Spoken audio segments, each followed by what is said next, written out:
And this is a tragedy, a unique human tragedy.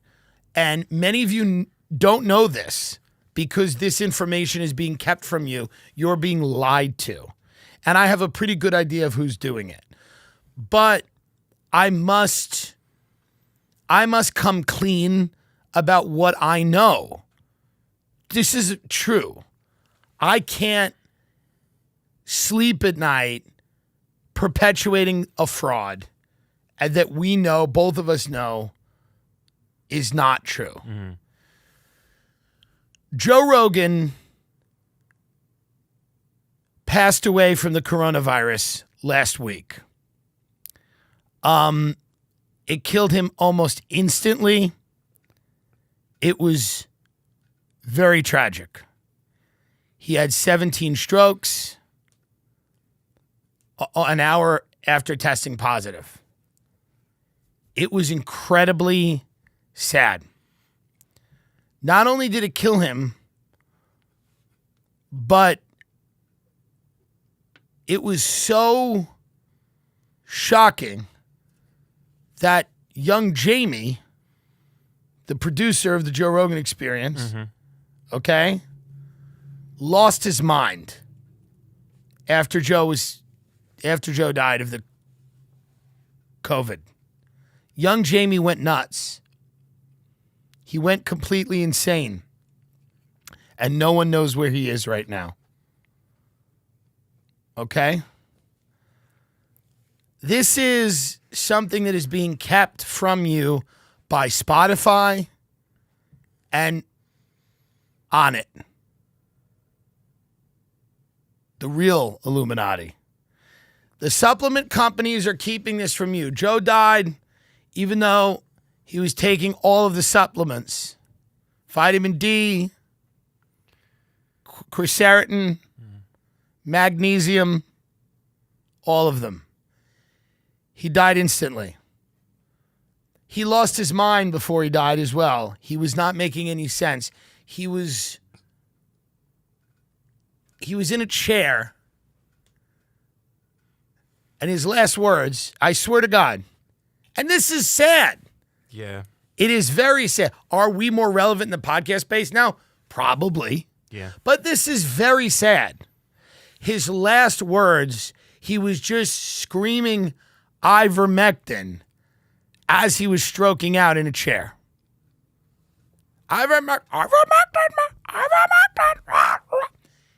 So it's not right, and it's sad. But we have a memoriam. What do you call it? An in memoriam? Yeah, like they play at the Oscars. Yeah. That's right. Mm-hmm. Of Joe. That young Jamie tried to move into his house. And he walked in and he looked at Joe's wife and he said, I'm the king now. And she shot him. So this is what's going on in Texas. Mm-hmm. Here's the thing, though. When I went and did the outdoor shows with cars, it was very weird for the first, 5 minutes. It was like they're honking. I was like, this is awful. I hate this. But I don't want to. 5 minutes in, I was fucking like, I get it. Okay, I know what to do. Yeah, but we have evolved. It's called podcasting. I don't want to perform for cars. I can just be funny for an hour or 2 hours a week. Well, your fan base doesn't have cars. Man, I'm sorry my fan base isn't my other celebrity friends. I apologize. I apologize. Jennifer Aniston and Sandra. Who are these people? It's over. It's over, ladies. Explain to me TikTok. Is TikTok real? Yeah. Benton makes a very good point. People have 8 million followers on TikTok.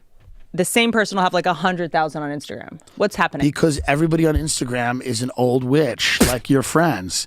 And on TikTok, everybody's just hot as fuck, and we don't care. And we don't care about old people and what they're about. We're about positivity and light and showing and being healthy and showing our dicks. That's what we're about. So I'm not upset at old school people. What is the most important like platform you right now? Dan Rather. According to you. Anyway, everybody happy? Did you watch the Academy Awards? Wasn't that fun? See Joaquin Phoenix go up there and talk about milk. Man, Hollywood's dead, huh? It's just the carcass of an industry. It truly is. Nobody cares.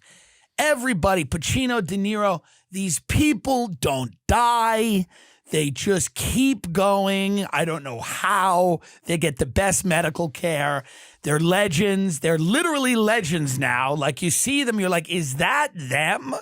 They're literally chupacabra-like when you see them on the red carpet. And then you have Joaquin Phoenix up there talking about the abuse of animals. How many states do they want Trump to win? 40? 45? What would make them happy? Brad Pitt's up there doing impeachment jokes.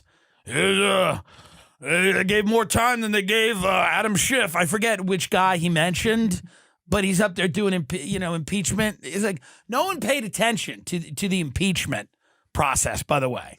It came on the heels of the other fake thing you did about Russia that didn't make any fucking sense, that you were unable to prove. You had Robert Mueller and everybody's going to prove everything. We're going to prove that, Putin and Trump are incommunicado. You were able to prove zero, nothing, nada, nilch. It was an embarrassment. Instead of talking about healthcare and jobs, you're writing a spy novel that nobody wants to read. Okay? You have Chelsea Handler and Kathy Griffin out there talking about espionage as if they have a fucking clue as to anything that goes on. Chelsea Handler's now an expert in espionage. She spent a decade talking about her snatch. And now she's talking about, counterintelligence. I mean, guys, shut up. Enough. I'm starting to think they are Republicans. I'm starting to think all these Hollywood fucks are Republicans. They're like, fuck it. We're making a lot of money. These fucking accounts look fat.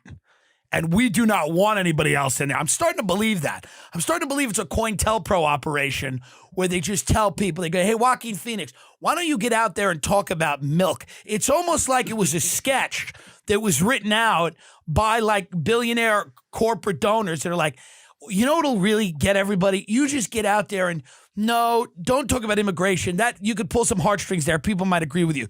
Talk about animals.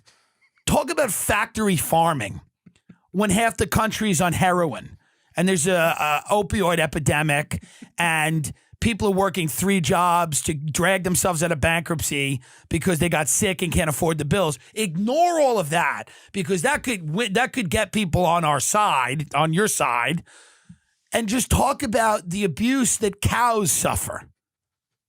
I mean, what level of privilege do you have to be in society to think that the biggest problem is fucking milk?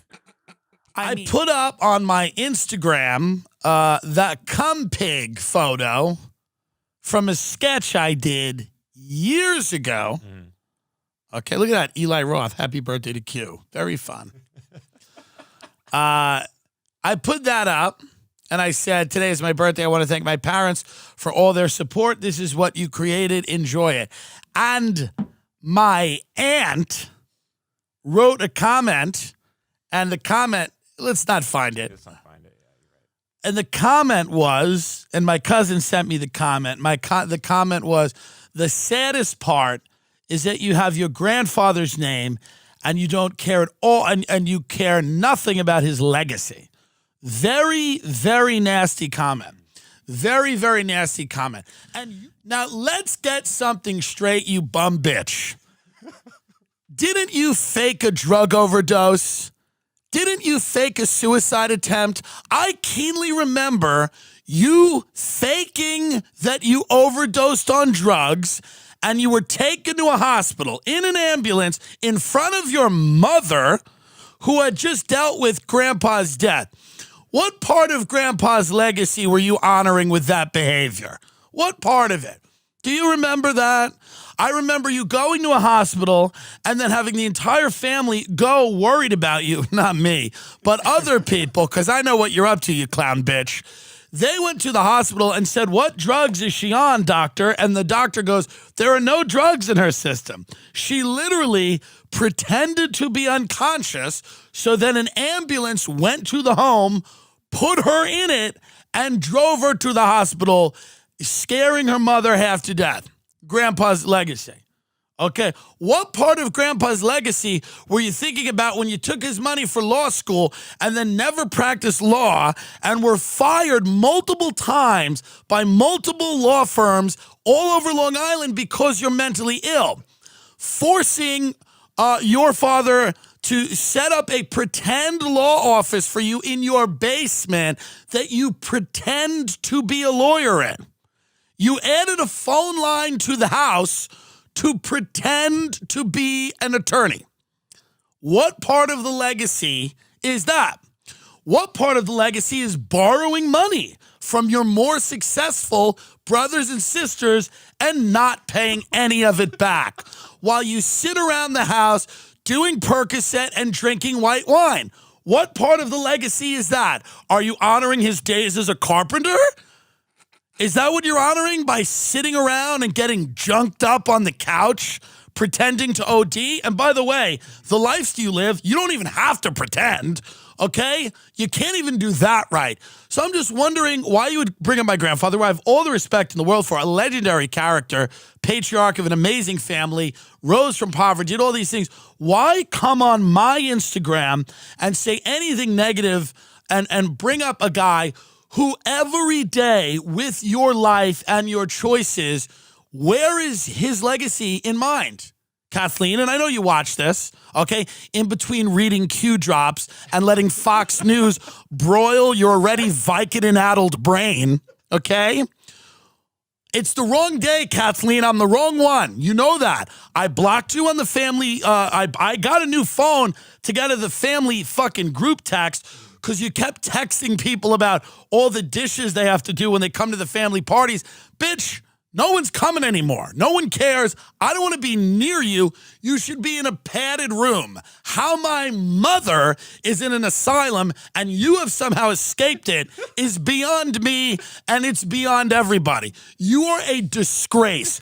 Drug addict, potentially closeted lesbian. You've never moved out of the house. Nobody respects you. You are a pedophile, probably. You are gross around kids. Nobody wants you fucking taking baths with their fucking kids.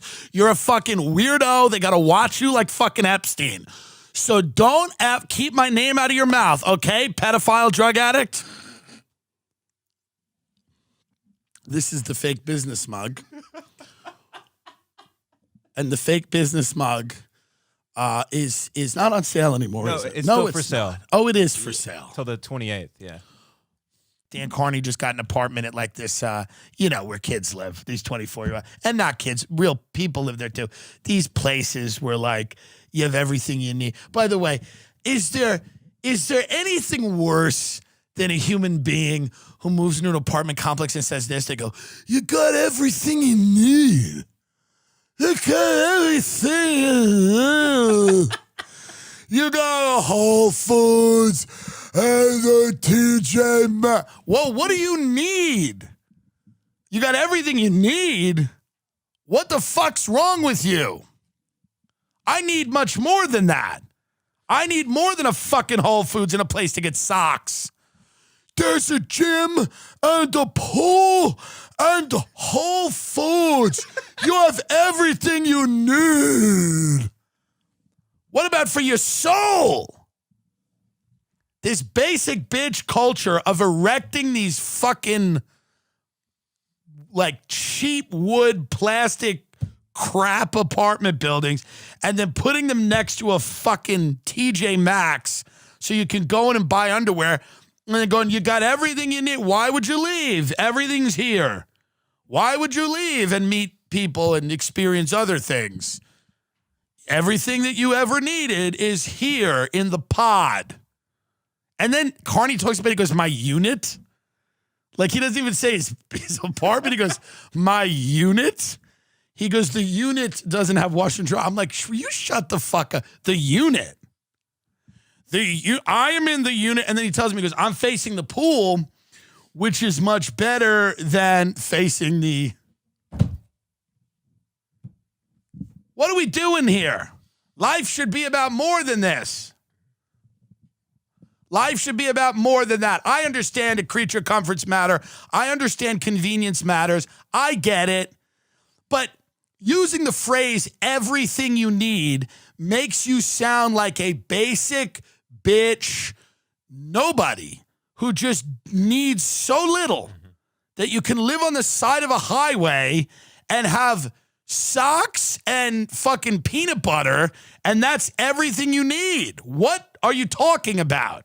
I need culture. I need people that have faked their own death. I need people that go to bars instead of spending time with their family. I need tragedy. I need people reliving traumatic experiences from their youth. I need people that were in cults that are trying to get out of them or getting into other ones. I need people that have brain injuries trying to sell me houses. I need things. I need more than an apartment complex with just fucking 20, 30-somethings staring at each other. He goes, I made a friend there. He's a music manager.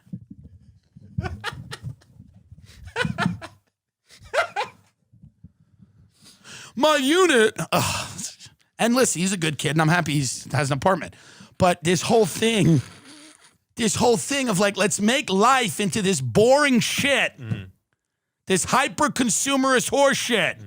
Where is the old woman who knows the secrets of the universe?